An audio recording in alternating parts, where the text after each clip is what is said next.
And it was an alarming concept to me when I first started with Zenescope. And I'll tell you why. We started doing variant covers with like Spider-Man 1, #1 that Todd McFarlane did, the adjectiveless Spider-Man, and X-Men. I don't know if we started them then, but we definitely did them for those titles. And those titles sold tremendously. I think X-Men #1 sold 8 million copies. Spider-Man #1 sold 3 million copies. That does not mean by any means we had 3 million people reading Spider-Man or 8 million reading X-Men. What it meant was if there were 10 variant copies, well, a Spider-Man fan now had to buy 10 copies of the same issue of Spider-Man. And if they did that, since most of them were on fixed incomes, being their allowance, most of the fans back then, if they had to buy 10 copies of Spider-Man that month, it might have meant they couldn't buy Iron Man. It might have meant they couldn't buy Doctor Strange or Iron Man or one of the other titles.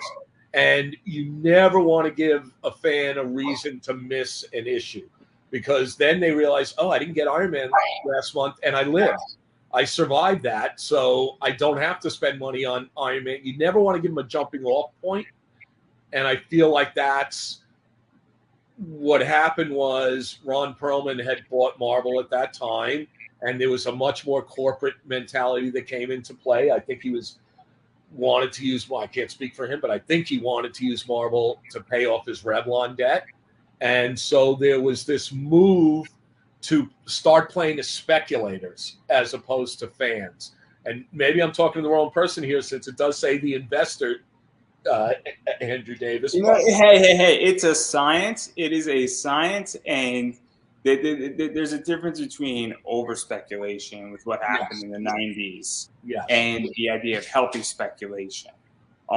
It also sadly, there were these people buying 10 copies of each of the 10 covers. So they buy 100 copies of Spider-Man 1 or X-Men 1 with the expectation they could then use those to put their kids through college later on.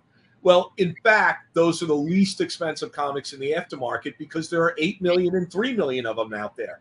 So they're way less valuable now than, so we literally started to play to speculators in a way that I feel like we were misleading these people, because there was a value to an X-Men #1 if you had an original X-Men #1 way back when.